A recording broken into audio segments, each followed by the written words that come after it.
নমস্কার বন্ধুরা, আমি সুবর্ণা। আপনাদের সবাইকে স্বাগত সুবর্ণা রান্নাঘরে। আবারও হাজির হয়ে গেছি নতুন একটা রেসিপি নিয়ে। আজকের রেসিপি হলো খাসির চর্বির তেল, তাও শুধুমাত্র আলু দিয়েই রান্না। আর ভাত দিয়ে খেতে কিন্তু এটা গরম গরম খুবই ভালো লাগে, ঠান্ডা হলে এই তরকারিটা খেতে কিন্তু একদম ভালো লাগে না। আর দেখুন বন্ধুরা, খাসির চর্বিটা তো এইগুলো আমি কিন্তু ঘুগনি করার জন্য রেখে দিয়েছিলাম। ঘুগনিটা করা হয়নি, তাই আজকের বাড়িতে কিছু তেমন ছিল না, তাই আলু দিয়েই খাসির চর্বির তেলটা করে নিলাম। আর কিভাবে করে নিলাম পুরো ভিডিওটা দেখার অনুরোধ রইল। তো দেখুন বন্ধুরা, কড়াইতে প্রথমে আমি কিন্তু সরষের তেল দিয়ে দিয়েছি, তার মধ্যে আমি পেঁয়াজ দিয়ে দিলাম।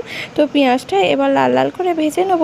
আর খাসির চর্বির তেলটা ওদিকে ভালো করে ধুয়ে নেবো। আর এদিকে আদা রসুনগুলো আমি ছাড়িয়ে নিয়েছি, এগুলো ভালো করে থেঁতো করে নেব।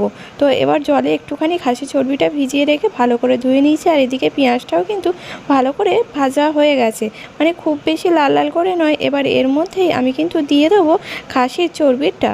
তো দিয়ে এবার একসাথে ভালো করে নাড়াচাড়া করে নেব। আর একই সাথে দিয়ে দিলাম আমি কিন্তু কেটে রাখা ডুমো ডুমো করে আলু। যেমন মাংসেতে আলু দেয়, আমি ওইভাবেই কিন্তু ডুমো ডুমো করে কেটে রাখা আলুটাও দিয়ে দিয়েছি। দিয়ে এবার ভালো করে নাড়াচাড়া করব। যত বেশি নাড়াচাড়া করব খাসির চর্বিগুলো গলে কিন্তু ততই বেশি নরম হয়ে যাবে। আর তেল একদম এই রান্নাতে অল্প দেওয়ার চেষ্টা করবেন, কারণ ওই খাসি চর্বিগুলো গলে তেলটা কিন্তু অনেকটাই বেড়ে যাবে। তরকারিটা কিন্তু শুধু তেল তেল লাগবে, খেতে কিন্তু ভালো লাগবে না।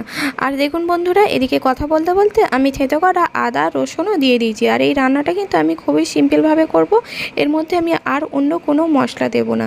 আর এবারে ভালো করে শুধু কষিয়ে নিতে হবে। আর কথা বলতে বলতে এর মধ্যে আবারও আমি দিয়ে দিলাম হলুদ গুঁড়ো আর দিয়ে দিলাম লঙ্কা গুঁড়ো। লঙ্কা গুঁড়োটা একটু বেশি পরিমাণেই দিয়েছি, যাতে ঝাল ঝাল হয়, খেতে একটু বেশি ভালো লাগে। তো ভালো করে কষিয়ে নিতে হবে মিডিয়াম আঁচে। এবার দেখুন বন্ধুরা, অল্প অল্প একটু জল দিয়ে দিচ্ছি, কেননা আদা রসুনটা কড়ার গায়ে লেগে যাবে আর তেতো ভাব এসে যাবে, তাহলে মশলাটা পুড়ে গেলে খেতেও খারাপ লাগবে। আর কষানো প্রায় হয়ে আসতে এবার এর মধ্যে আমি দিয়ে দিলাম চেরা কাঁচা লঙ্কা আর দিয়ে দিলাম দুটো টমেটো কুচি। আমি কিন্তু এখানে 250 গ্রাম খাসির তেলটা নিয়েছি। তো দেখুন, দিয়ে এবার একটু নাড়াচাড়া করে নেওয়ার পরে একদম চর্বিগুলো গলে তেলটা বেরিয়ে আসতে এবার এর মধ্যে দিয়ে দিচ্ছি পরিমাণ মতো জল। খুব বেশি জল দেওয়ার প্রয়োজন হবে না। আর দিয়ে এবার জলটা ফুটিয়ে নিলেই কিন্তু হয়ে যাবে খাসির চর্বির তেলটা রান্না। আর খুব সহজে খুব তাড়াতাড়িও কিন্তু রান্নাটা হয়ে যায়। হ্যাঁ জানি, অনেকে দেখে বলবেন খাওয়া কিন্তু খুবই ক্ষতিকারক, কিন্তু এক আধ দিন এরকম খাসির চর্বির তেল দিয়ে ভাত খেতে কেনই বা ভালো লাগে না? আমার তো খুব ভালো লাগে।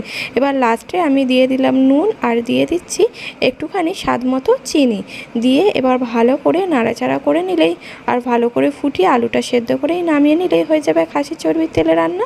আর আপনাদের যদি রেসিপিটি ভালো লাগলে তাহলে লাইক শেয়ার কমেন্ট করবেন। চ্যানেলে নতুন হলে চ্যানেলটি পাশে থাকার অনুরোধ রইল। আর নামিয়ে নেওয়ার পরে অল্প একটু আমি মিট মশলা দিয়ে দিলাম, দিয়ে ভালো করে মিশিয়ে নিলেই ব্যাস হয়ে যাবে খাসির চর্বির তেলে রান্না। আর খুব সহজেই হয়ে গেল রান্নাটা। এবার শুধু আর কি ভাত দিয়ে খেয়ে নেওয়া। আর আবারও নতুন ভিডিওর সাথে দেখা হবে পরের দিন।